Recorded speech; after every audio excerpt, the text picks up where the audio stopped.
สบายดีสบายดีและสวัสดีจ้าสบายดีพี่น้องสบายดีซี่ทุกคนสบายดีวันนี้ให้สิพามาชมบรรยากาศอยู่เพื่อนตักงามเสานะพี่น้องตอนนี้สาวแคทมีคนถ่ายคลิปนำแล้วคนหนึ่งมีตาหน่อยเนาะมีมือถ่ายคลิปนำแล้วเนาะมีตาเอ้ยมีตาหน่อยไหนไวๆได้สิพาไปหลอกเราถ่ายคลิปจนมาตอนเช้าเขากับอุ่นเนี่ยหนักได้อุ่นเนื้อกินไฮเวต้านะเพราะว่าเขาเห็นว่าแต่เมื่อคืนเนี่ยเนาะพี่น้องเขาก็เลยถึงมาอุ่นตอนเช้ามันจะสะดวกเนาะเพราะว่าขั้นเขามาเห็นตอนเช้าเลยสเก็ตกับอุ่นหลายอย่างหลายแนวเนาะแล้วก็ตั้งแนนเจะน้องวิต้าอีกเห็นนี่แล้วก็วิต้าก็ได้กินข้าวแต่เช้าเนาะเดี๋ยวสิพาออกไปรังเรือนจ้าแบบโอ้โหไก่เห็ดยังนี่ไก่เห็ดยังนี่ไก่เตะทั้งวิตาหมุนเลยเนาะน้องวิตาหมักสุดน้องพี่น้องไก่เป็ดนี่หมักแห้งอาทิตย์เนี่ยเพิ่มใส่โลดโดใส่ดงเห็นนี่หยดดิบเดี๋ยวอยากโดดใส่ไก่น้อยวิตา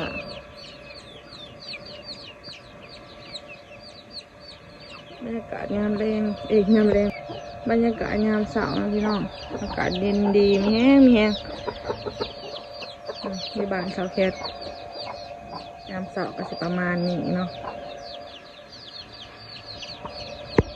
เราต่างมาอย่างงามสาวเนาะมีตาก็ได้7 เดือนแล้วแต่พี่น้อง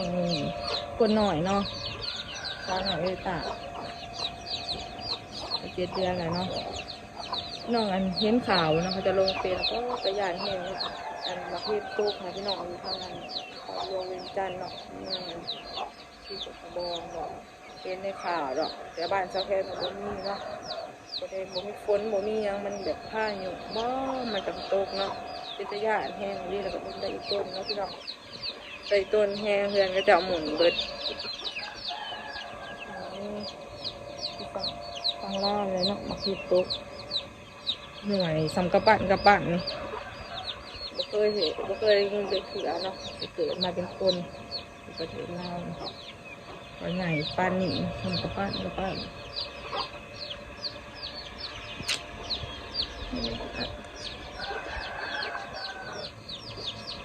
ชีวิตมันอ่อนประมาณนี้เนาะพี่น้องมันก็คือเล่าไก่ของเขาห้างยาวหรอกเนาะมันจะไปไซส์แล้วก็ผมมีเวลาไปถ่ายคลิปแล้วพี่น้องตื่นมาก็อยู่กับน้องวิตา2 คน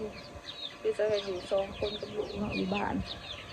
เราพี่ก็ออกหน้าไปนั่นไปนี่เนาะถ้ามีเวลาไปใส่เลยเวลาเราจะไปถ่ายคลิปในพี่น้องFCช่วงบุญนี้มีโอกาสเราได้ไปขายเสื่อมอยู่สนามกีฬาเนาะ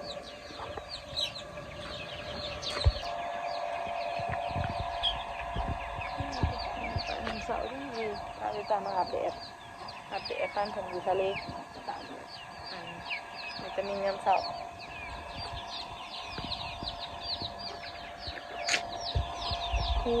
ตาว่าไงมันก็ไม่ได้ใส่เท้าหัวบางผมบางแผลผมผ่านน้ำมัน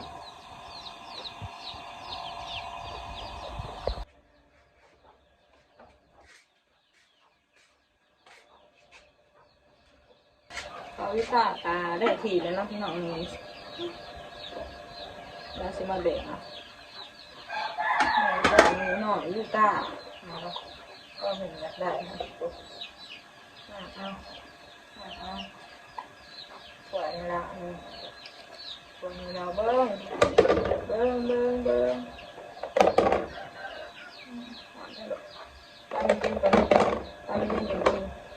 อาหารของสาวอิตาข้าวบด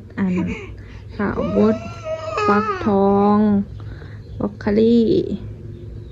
แล้วก็แครอทนี่เนาะก็มีข้าวแซ่บๆอีกจ้ะ ตาแซ่บแซ่บไอ้ตาวะ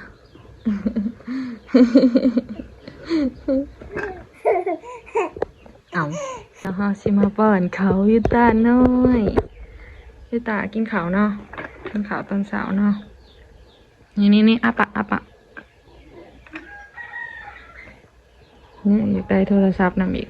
แซ่บบ่ฝีมือแม่นะแซ่บอยู่แซ่บอยู่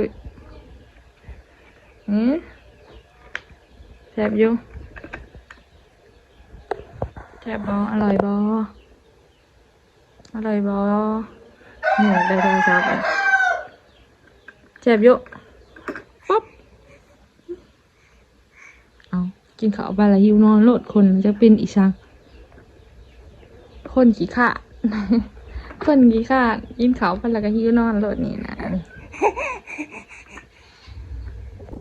นี่ตากินข้าวแล้วเนาะพี่น้องกินแล้วก็ทายเสือเพราะว่าเสือมันเปื่อนกินแล้วก็นอนรับปุ๋ยเลยผมบางแฮงบ่ยาวจักเถื่อเอากันตัดนั่น2เถื่อเนาะแล้วก็มาเทนั้นสิว่ามาเบิ่งนะพี่ดอกโหกินนมอ่านนิทานไปดาวกินนมอ่านนิทานไปพร้อมเด้จับเอาเด้อจับเอาเองเด้อสิถือตาเด้อหมากคือหยังนี่หมากปุ่มคือหยังนี่ซื้อตั้งแต่เพิ่นได้4 เดือนนี่ฮักก็ตื่นนอนอีกแล้วเนาะ เบิ่งแขนจนลายฮักก็ตื่นนอนวิต้าจ๋าทำไมหน้าเธอลายแบบนี้ นอนเต็งหมอนคนขี้ลายคนขี้ลายเนยนั่นเด้ตุ่นนี่ไรเนี่ยตุ่นนี่ไรเนี่ยก่อนเอาตุ่นนี่ไรนี่สบายดี